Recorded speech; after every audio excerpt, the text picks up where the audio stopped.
One of you recording this, or do you not Yeah, want me to I do am, it? yeah. All right, cool. Have a good session. Thanks. Oh my god, so many people.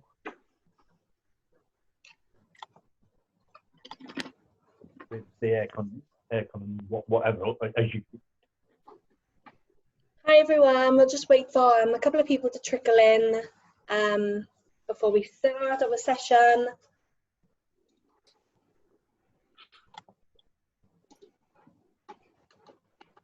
This is so exciting.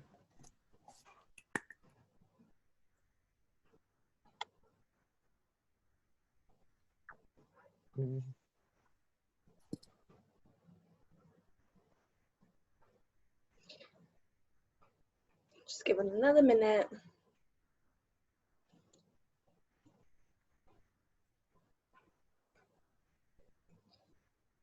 Yeah, Natalie's got the right idea. While you're waiting, just pop in the chat who you are, where you come from, say hello. This is going to be a very chatty session, hopefully. So we want you all to be engaged in the chat and be chatting to each other, popping ideas in there. So please introduce yourselves.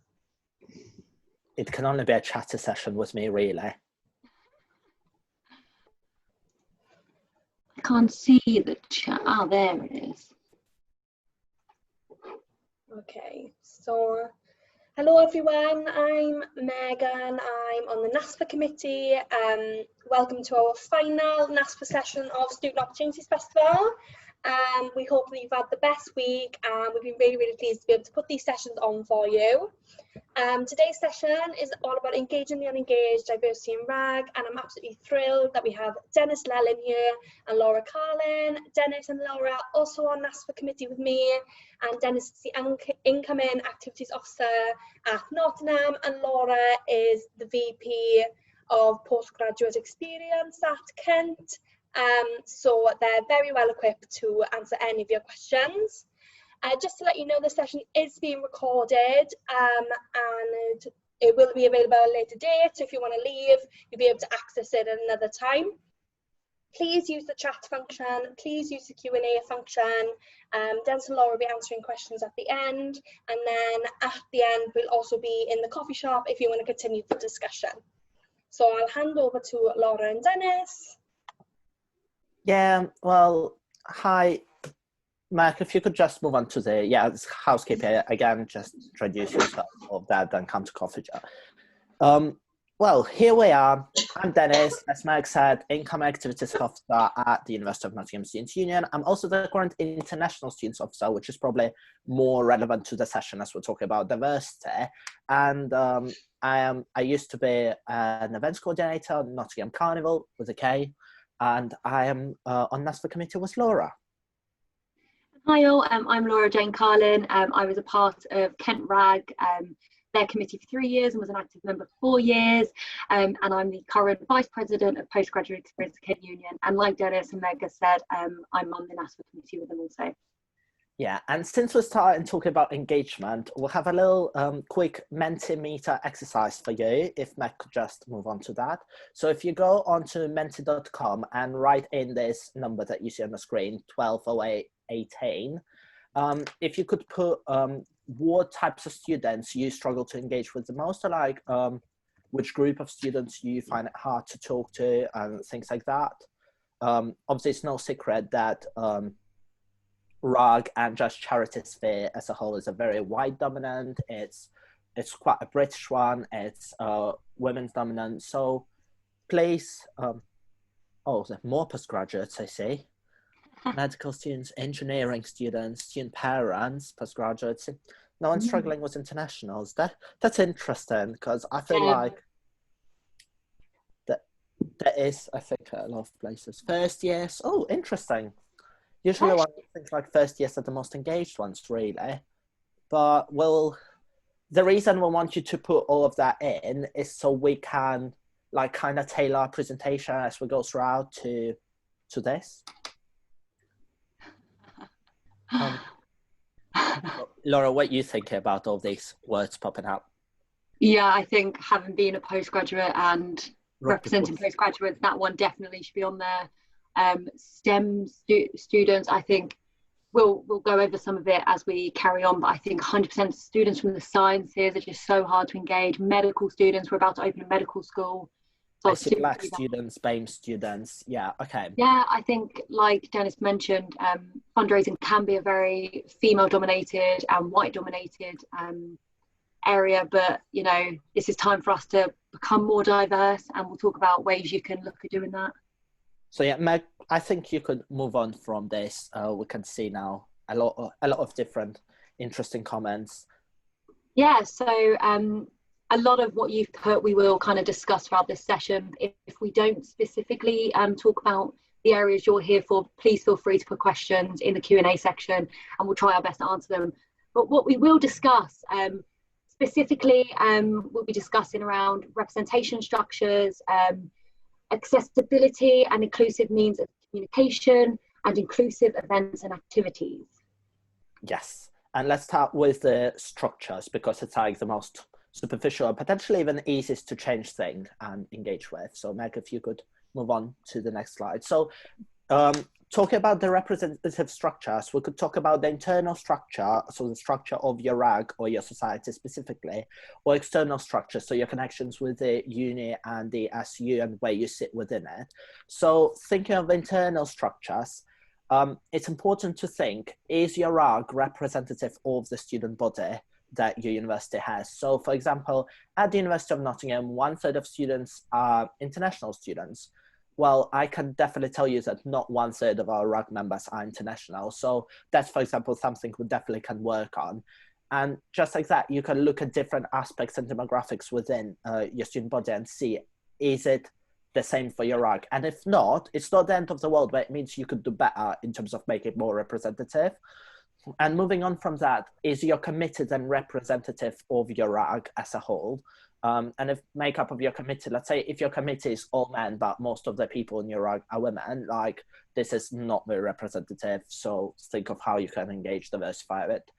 It might also be a good idea to engage or have like a diversity position on your committee. You know how some students union have like a diversity officer, things like that. You couldn't implement it in a RAG, never know. But as part of it, you could also think about your external structures and where your RAG sits within your students' union and the university. So most SUs would have part-time officers or like diversity officers or diversity networks. So I know at Nottingham we'll have obviously International Students Network, we'll have LGBT+ Students Network, Postgraduate Students Network, Women's Network, Disabled Students Network, BAME Network, so on and so forth. Engage with them, try and cooperate on events, see how you could be involved in that way. You also might have some cultural or national or faith societies or chaplaincy that you could cooperate with. You might have specific courses, let's say for STEM students, you could cooperate with a department in the university, like engineering department, or reach out to a course-based society or course reps and see how you could engage with them. Someone put their struggle to engage rugby boys. Well, no one stops you from reaching out to the rugby club and see how you can get engaged with them. But before you do all of that, you need to make sure that your personal input in your communications, activities and events is like that you've done your best in representing everyone and making it as diverse and inclusive as possible. So let's start with communications.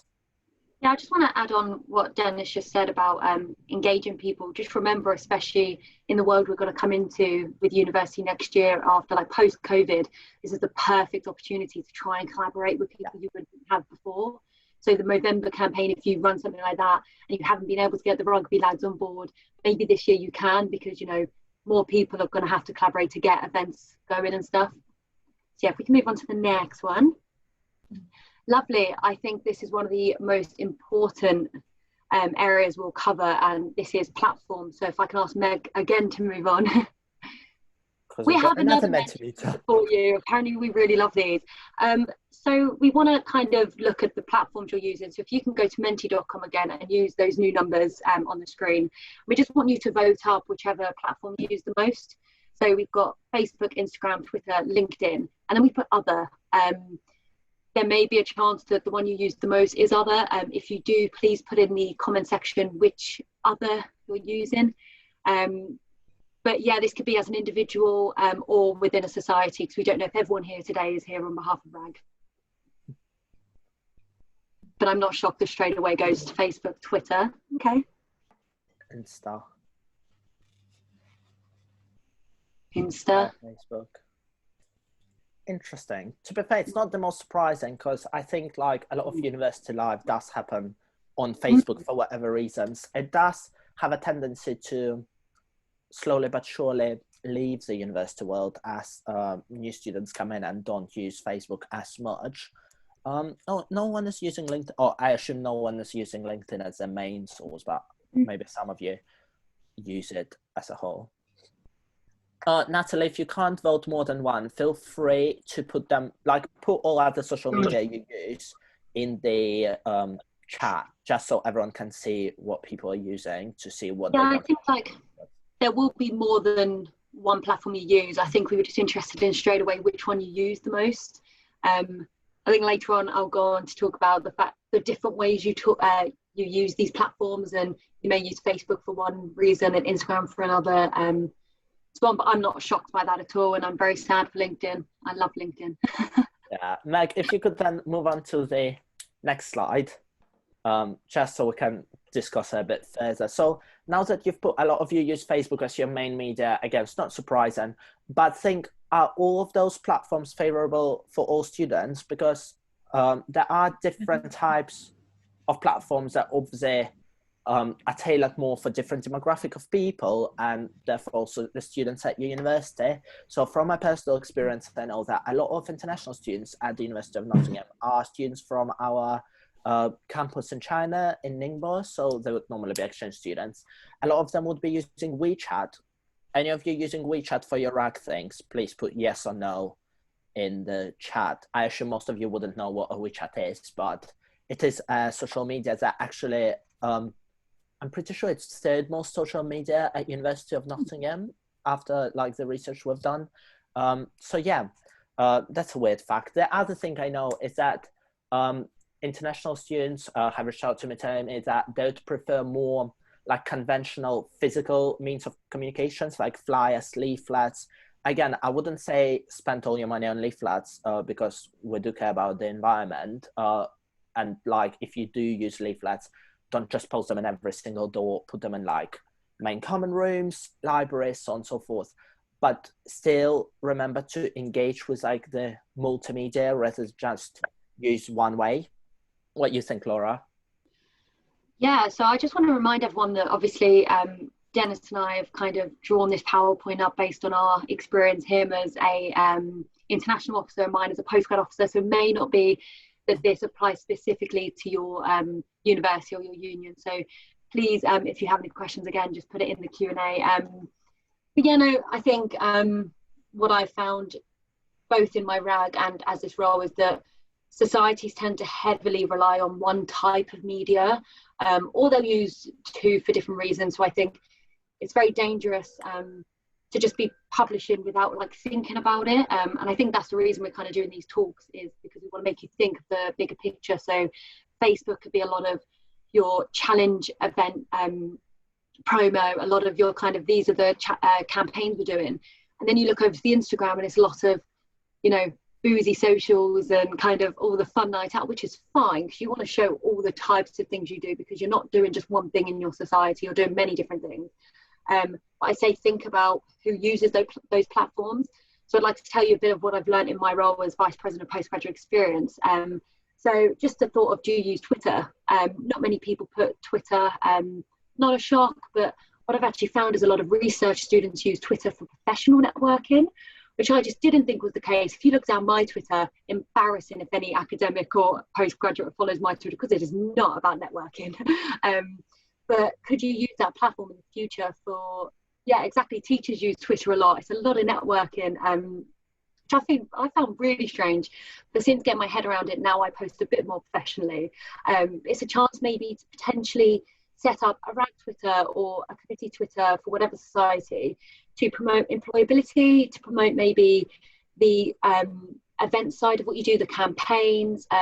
Yeah, it's a whole research community, 100%. potentially could link with charities on there, use your hashtags, get a bigger reach. And then I want to kind of move on to LinkedIn. Have a think about the different types of students and their reasons for getting involved in your society. So could you use LinkedIn to help your members? So I only made my LinkedIn back in my master's. But the first thing I did before I put even this role on there was all my volunteering and fundraising activities.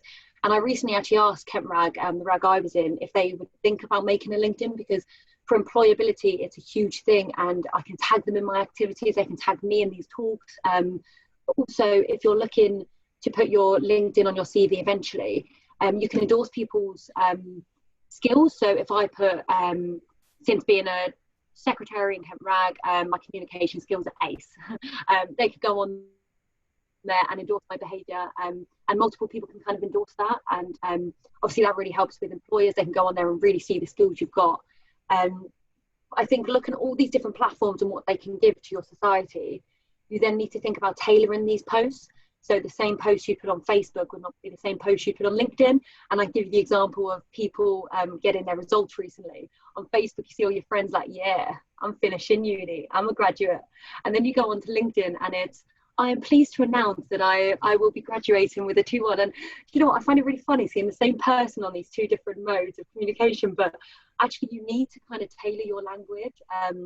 So I would say the things we post in Kent Union on our Facebook may be a bit more friendly, and then Instagram will be more like photos and a bit more like one word kind of statements. Twitter will be very tiny statement with a lot of information. So could you plan ahead of the year and think, okay, I need to engage these different types of students. How would I do that? Instead of posting all on Facebook and all on Instagram at the same time, could I, tailor the language? Could I tailor the kind of message you're getting across? And then finally, kind of on the platforms you're using, you need to think about kind of the times you post. So again, a lot of our research students, postgrads and mature students stick to like a 9 to 5 type of day, Monday to Friday. This could be due to research responsibilities, caring responsibilities, so on. So they may not have the opportunity to engage with your post during the day. So could you look at kind of algorithms online to see the best times to post, but also think about those different types of students and when they kind of be online. So could you send an email in the evening and post your more kind of event posts on Facebook during the day, and then put a Twitter later in the day? Hopefully they'll scroll through and look. Yeah, and Dennis will talk about inclusive posts now. Yeah, I was just going to also add, Josh has had a really good session about promotion and talking about algorithms of different things earlier this week. So whenever the session has been released, as in like the recording, definitely watch that as well. And just to add, I just thought of something. On the flip side of LinkedIn, try to use TikTok maybe. That's how you engage first. Yes, I assume like the newer generation. Never thought I'd say that. I feel so old now, but TikTok is a thing now.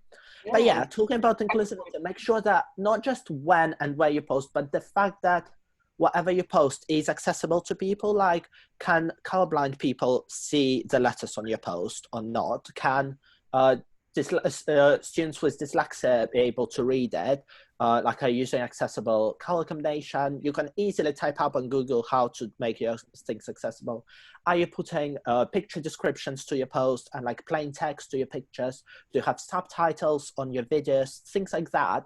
It's a small touch for you, but it does make a huge difference to someone else who's trying to engage with your post. And the more accessible they are, the obviously better. So ironically, you talk about dyslexia friendly, and we put black on white. Yeah, that is a bit peak. But we were practicing earlier, and I was trying to read whatever we've written. I was like, I feel like dyslexic me just can't read it. And Laura was like, oh wow, talking about it. Can we move on to the next slide then? This one is very, very important. It's like we talk about kind of the platforms you use and kind of your language and your tailoring on these platforms. There's specific words you need to think about that may not be accessible to people. So the hugest one that I've learned this year, and I reiterate it in any presentation I give, is the word fresher. It is not an inclusive word for postgrads or mature students. If they see Freshers Fair alone, so in Kent Union this year, we've renamed Freshers Fair as Welcome Fair, because if you've, been a fresher before and you come and do a master's, or you're a mature student who you've had a life in different types of jobs, and now you come back to uni, you don't want to be called a fresher. So could you rename kind of your freshers fair to welcome fair? Could you change your first social being freshers drinks to welcome drinks? And it all of a sudden gets rid of that kind of block, and a lot more students will feel more welcome to come. So this year in my job, it was called Welcome Fair, but I did then a coffee morning to encourage postgrads and mature students come along, and then I dragged them over to Welcome Fair because obviously they knew this narrative around Freshers Fair, and they were obviously worried, like, I can't really join societies, I can't really join these these groups, and I was going, no, to come along, you'll be shocked. So yeah, just kind of with the word fresher, the words you use on LinkedIn, on Facebook, on Instagram, again when you do stories, we love welcome. So I'm seeing your comments. It's brilliant to see that actually a lot of people are moving towards welcome fair, and I think even we said about our presentation not specifically being inclusive for those with dyslexics, the black and white, it makes you kind of spark your own thought on how to be more inclusive. So yeah, over to you, Dennis. I was just saying it's dark blue, it's not black. Okay, all right, if you say so. Being dyslexic, I've got my own notes in colour over on this side of the screen. In addition to it, from the point of view of an international student, like, there are cultures that don't necessarily have the exact same definition of what fundraising or volunteering is. And even just for anyone who's never been involved before, like, don't afraid to explain your words in your media of communications. Like, do say like, oh, fundraise, like, explain what you mean. And even for new students who've never been involved in RAG and don't know the RAG jargon, like, feel free, don't just throw around words like mega rate and RAG rate and just RAG in general, really, challenge, track, NASFA, things like that, you know. Explain what it means, say RAG. I'm not going to go into explaining RAG because I know I'll get into a heated debate of what RAG actually stands for. But, you know, explain what a raid is, explain what a bucket collection is. That just makes it a lot more inclusive and people actually understand what you do. Especially like, I know Nottingham, we're called Carnival. Nothing in the world Carnival with a case screams fundraising, you know what I mean? Like, so it's good to explain to people what you do, makes it more inclusive. Yeah, 100%. And I think the last final thing about kind of the inclusivity, I'd really recommend making the most out of tagging your union, tagging different societies, tagging the charities, hashtags with the charities you're working with, just to kind of make everyone feel a bit more inclusive. And like tagging the charities you're working with, you never know which students will kind of see, oh, the National Autistic Society, oh, I'd love to be involved. And they kind of then get in contact with you, but also hashtags and tagging people get you a far greater reach. So it's just very handy to kind of get that reach bigger than just your RAG society as it is. So moving on to the next slide. So the other important part about your communication is how you motivate people to join and what types of things you're trying to appeal with. So I was just thinking, let's have this little moment to reflect upon why you've joined your RAG, or like why you decided to do it or do a challenge. There is no right or wrong answer, obviously. Please be honest and put in the chat, why did you join RAG? Also, if you're not a RAG member and I think I saw someone earlier from Choir Society or anything, please feel free just to tell us why you joined that society, because I think both of us can kind of reflect on the different reasons you joined RAG, but I think they are very similar to every society you join. 100%. So just, reflect upon why you joined, put in the chat. It's interesting to see what appeals to different people. But I know I personally joined for the social aspect, but also the fact that I'm just very competitive. Whoever knows me, they know. No. So like, I decided to lead the challenge because I just wanted to be like better than others. It's a shame that Mike Cox ended up getting the challenge leader of the year, not gonna lie, but you know, he's done an amazing job. But I just loved, you know, throughout my leading the challenge, I'd always message the charity like, oh, like, how's Loughborough doing with fundraising? How's like this RAG doing with fundraising? I just want to be better, you know? So things like that are very helpful. I can see someone said employability.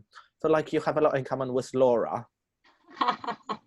Yeah, so Dennis asked me earlier why I got involved in RAG, and It was actually originally, I think Rhiannon wrote it in the comments a moment ago, but someone dragged them along. And I had the exact same. My friend dragged me along to the Kilimanjaro talk, and she didn't end up signing up, I did. So I joined up to Kilimanjaro because I wanted to climb a mountain and swim with some turtles, not gonna lie to you. But then I got like so in love with the charity. You have kind of the charity ambassadors that come along and you talk to people who've been affected by meningitis or whatever charity you're supporting. And you end up, before you know it, joining committee, and you're there for 3 or 4 years. For some people a bit longer. But the bit I actually wanted to talk about is kind of the employability side of it. Because I think if you look at first year students who come to university now, they may actually be completely different minded from when I joined. So even though I may join for the social side or, you know, to climb Kilimanjaro, a lot of people may join because of what it looks like on their CV. So I'd like to tell you a bit about some of the bits that I've written on my CV. So in my time, I was Big Challenges Officer, Secretary, Vice President, and now I'm Vice President of Postgraduate Experience. The skills I kind of list on my CV are to do with communicating effectively with multiple audiences, both internally and externally. I think you really need to think out of the box about these larger skills that any employer would be looking at. Communication is always going to be one. And the fact that you can communicate with different types of students through different means of communication, but also be able to communicate with externals. So, you know, Choose a Challenge, your charities, NAS, where we communicate with all other RAGs and officers, but also things like organisational skills. So whether you're a secretary taking minutes and circulating actions, or you're a challenge participant who, you know, don't underestimate the skills you get from taking on a challenge, because whether you're a first year, third year, master student, so on, you need to balance raising thousands of pounds whilst also studying. And I think any employer would be really interested in seeing how you balance your time and how you've successfully done it, and you can stand out from others. But also think about how others may want to get involved because of any benefits or schemes. So at Ken Union, we used to do a scheme where you could enter every single volunteer hour you did, and you then get a certificate once you've got a bronze, silver or gold. And I think mine went up to something like 400 hours plus a year, and you get a certificate and goes on your transcript at the end of university, and obviously on your actual transcript it makes you stand out. But also now we've moved over to the university one, which is called employability points. So I think a few universities have got this, and it's basically something similar where you put your hours in and you can get over summer some sort of employability, what's the word I'm looking for? Internship, that's it. You can get some sort of internships. This, however, does only, it doesn't kind of extend to international students, which is a shame, and we're looking kind of expanding. But look at all these reasons why students may get involved, especially new students coming in, about employability, CV, benefits, so on. Yeah, you know, I've actually been scouted by one of the companies via LinkedIn, who've offered me a sales job because of my fundraising thing, because they were like, oh, you have so many transferable skills, like you work to targets, like you reach your deadlines, limits, all of that. I was like, oh no, that's never brilliant. thought of... Send them my way, please. I'm unemployed in 2 months. Thank you. Will do. No, but at the same time, not everyone is as cynical as us, and people do actually join RUG for other reasons, like they genuinely enjoy helping the community, not just building their CV. And that is a very important part as well to showcase, because it's what is a fundamental principle of RUG, is to help others, is to raise, like give and raise. Sorry if anyone disagrees with that definition of RUG. Give and raise and give, I meant. So yeah, that is something that appeals to people a lot. Other people like the social aspect, finding friends, having common interest, as Natalie pointed out, like have events focused around something else than just going out. So for example, street collections is an amazing way of spending time, like with your mates and stuff like that. And make sure that everything, all of those motivational things, that you're able to showcase them in your communications and have a balance between them. Don't just post about the CV, or don't just post about the charity causes, because they are also amazing, or just about climbing Kilimanjaro. Make sure you balance them all, because they do appeal to different types of people and different audiences. Yes. And moving on from communications, your actual events need to be diverse as well. Yeah, 100%. Do you know what? We look at location now, and I actually find this completely the hardest to make myself think about actively. So when you're thinking about your promo or your communications online, I think it's easier to sit down and work out what you're going to post and when. But I find location, it's a broader thing. So we're going to start with kind of, where are you promoting your society and your events? So are you in the same place every time? So I could tell you that we didn't have an SU building that we could promote in. So we'd have to think about, okay, we'll ask the union to present it on their big screens. How far in advance we have to ask them to do that? Will it cost us? So on. But we had a student plaza we would stand on for everything.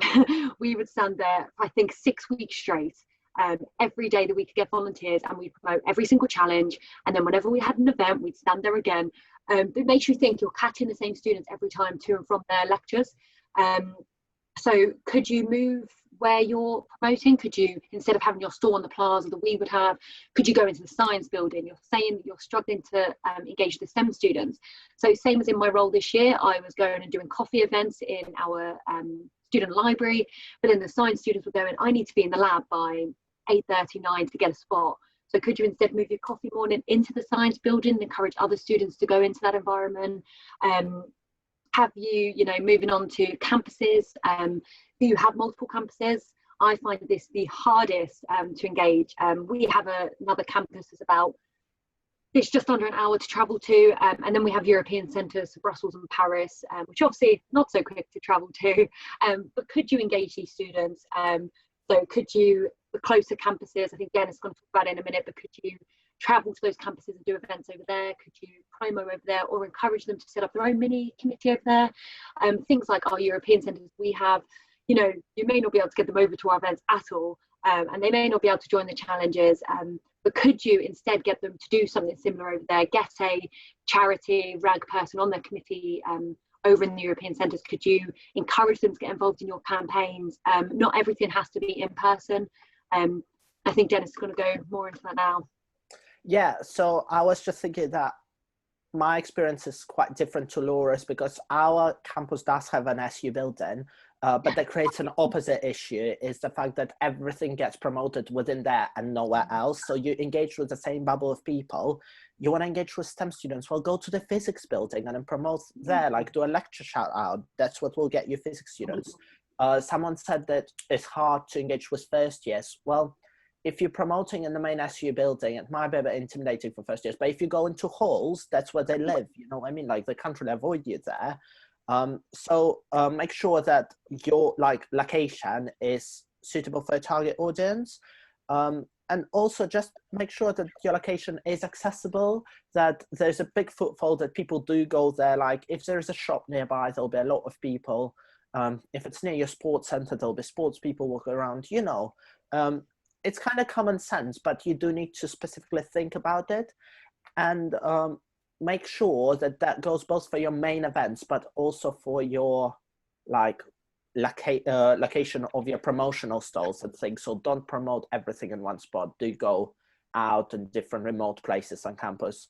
Also, we have different campuses too, and our different campuses have specific demographics of people. So if you go to the medical campuses, you engage with medical students, it's already in their nature to help people. They might get more engaged. Or we'll have a campus that has mainly international students there. But not many activities happen there. And if you do go there, not only you reach out to international students, but you also provide an activity on a campus where they normally don't have many things, so they'll be more likely to get engaged because they're like, oh, something new, something is happening. So think about that as well. Yeah, I think adding on that, actually, it makes me think, was the reason we couldn't engage with students, like postgraduate students or mature students, until I was a postgrad on committee. Obviously, we couldn't access all those postgrad areas. So kind of spark an idea of could you ask your union to give you access to any of the buildings, or could you talk to the people in charge of accommodation and say, could you drop in these leaflets for postgraduate accommodation, or whether you have international type of accommodation. I don't know what other universities look like, but we have mainly our postgraduate, and one of them is very international based. So yeah, could you kind of ask for permissions to these different areas, but also on activities and events. Something else I've learned in this role this year is, for postgraduates and mature students, they may not want to engage with undergrads, and that's a really hard thing to think about when you're, in a RAG or in any kind of society. So are there types of events you could put on that kind of takes them away from that very undergrad focused union or event. So I'll talk about events in a moment, but instead of doing it on campus, could you do it in town? Could it, instead of being a busy Wetherspoons, could it be more like of a personal, you know, a smaller pub, like thinking obviously drink inside? Or could you do an event, as I'll talk about in a minute, you know, where you can invite a student's family? Like you don't realize how much I can go, how far those kind of things can go. So if I ask Meg to go on to the next slide.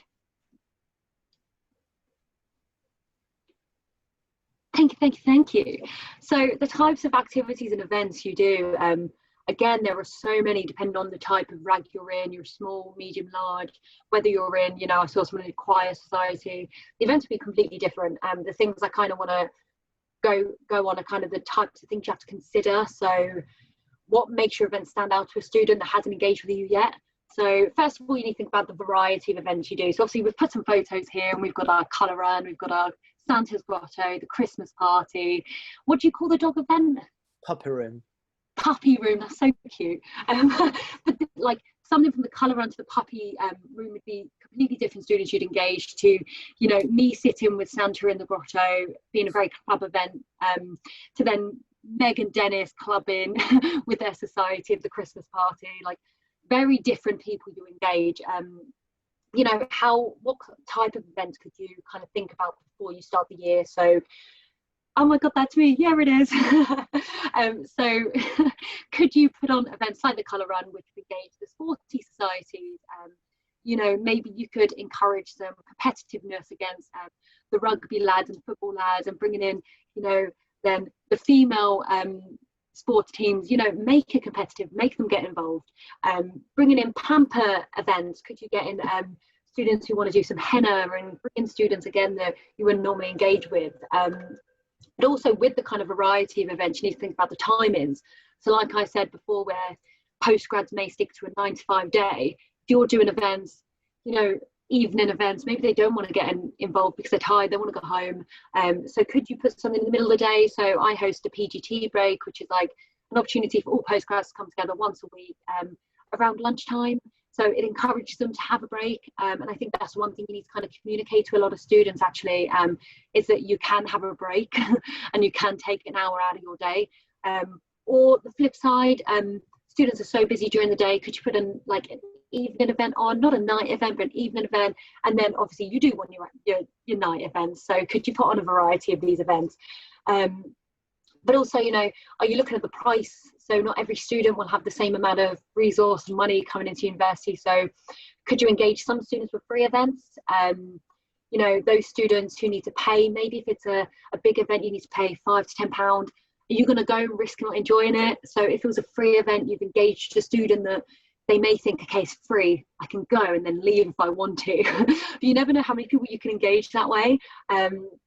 But also maybe students are more inclined to stay if you do a optional donation. So one of the things I did when I was in Copperfield and RAG was a glitter stand in the nightclub. So they would engage with you as RAG, but they wouldn't have to stick around. They'd give you an optional donation to get some glitter done, and then they'd go off. They'd remember they'd interacted with RAG, and then you'd have a lot of people get involved because they would love to do some glitter. They'd love to raise for a charity that's like close to them, and we then get them in and have them do a glitter stand. And then the last one I think, which is very important, is could you kind of shape the events and activities you have around national awareness or cultural events? So if you don't have the resource, and I spoke about this with Meg the other day when we were doing our events planning session, but could you, you know, if you don't have the resource and time to plan a colour run, could you collaborate with a cultural society like the society that does Holly? So could you help them with resource and really help them fundraise for a society, for a charity they really want to fundraise for? Because, you know, you're the expert in fundraising, you're good at this. So could you help them fundraise more than they would before? National Awareness Days, obviously November is one of the biggest campaigns I've come across on campus. Could you get every society involved? You know, reach out to postgrads who don't want to stick themselves into a challenge or commit to something bigger, whereas a campaign, you can get so many people involved that don't have the time or, you know, resource to commit every single day or every week, but, you know, they can raise a bit here and there. Things like Sober for October, Dry January. How could you engage different types of students by doing those things? Yes, 100%. I as an international officer, I back cooperating with cultural societies, you know, like, and that again will give you a different demographic of people, more students from backgrounds you haven't engaged with before. But in addition to having different types, make sure that the charities you raise for have different causes. So if Meg, you could move on to the next slide. So the thing is, first of all, think of the scale of causes. Some people would be more likely to donate in your local area. For example, Nottingham has a lot of problems with homelessness, and fundraising for charities like Friary is usually very good because people are, well, they're familiar with the cause, they would be willing to donate. Again, national causes, another thing that people like to be involved with, obviously like Poppy Appeal and things like that. It's a huge thing. Everyone knows what it is. But at the same time, international, like think, do you have an international charity you support? People might be from a different place. People might have heritage somewhere else. People might be passionate about helping like countries that were less fortunate than the UK, which are most countries. So make sure that you have those different scale of causes. Obviously, like, I don't know. I don't want to name charities now. It will be a bit, it will be very good. But yeah, if you do it for like an international charity, people would go for that. But at the same time, think that the causes of the charities are diverse. Let's say if you're fundraising for, I don't know, Macmillan Cancer Research, Breast Cancer Now, and things like that. Like those are obviously amazing charities, but they all kind of tackle similar issues, you know what I mean? And a person who would have been attracted to donate to some type of cancer charity wouldn't necessarily give it to all of them because, you know, there's only so much money you can donate. However, if you do try and pick very different causes, so let's say something to do with health and, for example, Cancer Research UK, and something like to do with human rights, like, I don't know, Amnesty International, and then something with animal welfare or maybe for specific, I don't know, donate to Stonewall for Pride Month, things like that, that would make very different, attract very different types of people, which is obviously a lot better for your RAC because you will engage with your students, you will get a bigger range. And lastly, there are lots of type of campaigns that you can join.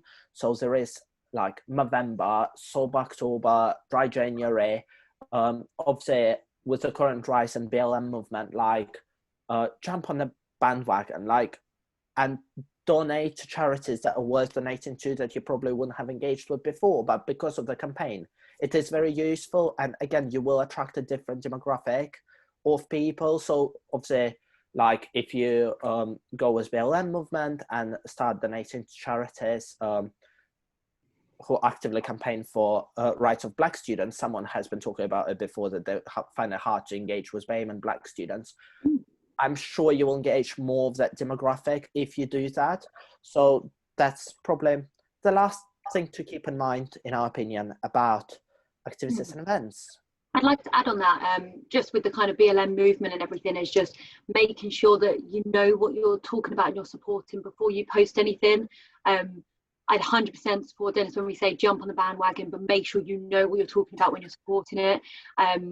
And like Dennis just said, you're able to engage some students you've never engaged before. So we're talking about charity committees and the charity sector in general being very white dominated, very female dominated. If you reach out to these societies you haven't reached out to before, like there might be your BAME network or any kind of cultural society you may have, and be like, we want to support this movement. How can we help you? How can we raise? And before you know it, those students are engaging with RAG. And then you never know, those students may then run to be on your committee. You're becoming then a more diverse committee as a result.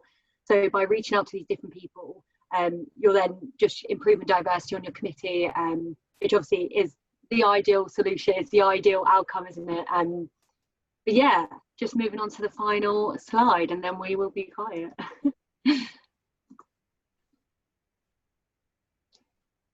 Yeah. So yeah, thank you very much for watching. I just want to mention two things before we finish. As the NASFA committee, we, you know, they're shameless plugs. We do have our annual general meeting coming up. So I've managed it on Instagram. So if you follow our Instagram, which is just their National SFA, in our bio. I've managed to link in 2 links. I know, 21st century me, I'm trying. You can submit your motions.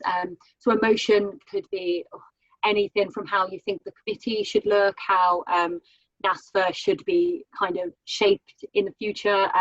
We'll try to get some examples on the Instagram story later on, and I have been sending emails around to the RAG committees. But also we have our awards coming up. So if you think that, you know, your RAG should be recognised, put a nomination in. We have some examples of the criteria, but there's 10 you can nominate yourself for. But also if you think your friends should be nominated, please nominate them. Both those, the motion and the awards shut on Monday, so please don't miss out. If you have any questions, please message us on our Facebook, National Student Fundraising Association. We will respond, otherwise our Instagram. But Dennis and I have put our LinkedIn, and you say this is a shameless plug, but after my Meg session the other day, I did have about 20 people add me, which I think is really great for networking, so please feel free to add us. Yeah, any questions, ask us now, or Meg, could you plug the coffee table? What table are we on in here? Can you see my video? No. You can't see me, but you can hear me. Yes, we're going to be on coffee shop table number 2. If you have any questions now, ask them, or if you want to ask them in a more informal setting in the coffee shop, then we'll definitely be popping over there. But we have questions. So from Millie, how do you think the current climate will affect engaging students? Well, I think there's several aspects to the current climate. There is a COVID situation, which made it a lot harder for a lot of people to access events and come, and obviously international students might not arrive here on time and so on and so forth. However, if anything, it showed us that online events can be done, and that online events can like they do make it accessible for students who wouldn't have joined your or participated in your events before. So that's one of the things. The other thing, again, was BLM movement. Please support the charities. You will get an opportunity to engage with the demographic of students who don't often get involved in RAG, or at least not in the same wide, like not as many Black students get involved in RAG, at least not in Nottingham. I know not similar in a lot of RAGs. So that's another way. Obviously, with Brexit, like how it will affect your challenges. Make sure like you have a different types of them, that you have inland, like domestic, whatever they're called, and international. So things like that. I think I want to go on the opposite side and say, first year students, you guys who wrote in the Menti, crazy, you find first year students hardest to engage, but that's just going to get harder now due to COVID. Cheers, COVID. So we're thinking outside of the box and go, okay, as our university, how can I engage these students that may not have been engaged before? So think sports societies may not be a thing first term. Maybe things like tennis can be played, but the larger kind of rugby may not be able to be played. So how can you engage those students that may not have something to join first term? They still want to make friends. So at our university, we have freshers pages. I'm going to use that word, but they're called welcome pages and first year students. You also have the accommodation pages. So we'll have, you know, Wolf, which would be our postgraduate students. There will be a Facebook page they can join, and they can then ask each other what rooms they're in and what corridors they're in, so they can then join WhatsApp groups, get in them, shamelessly plug in every area you can go into, and let them know you can join these WhatsApp groups, these Facebook groups.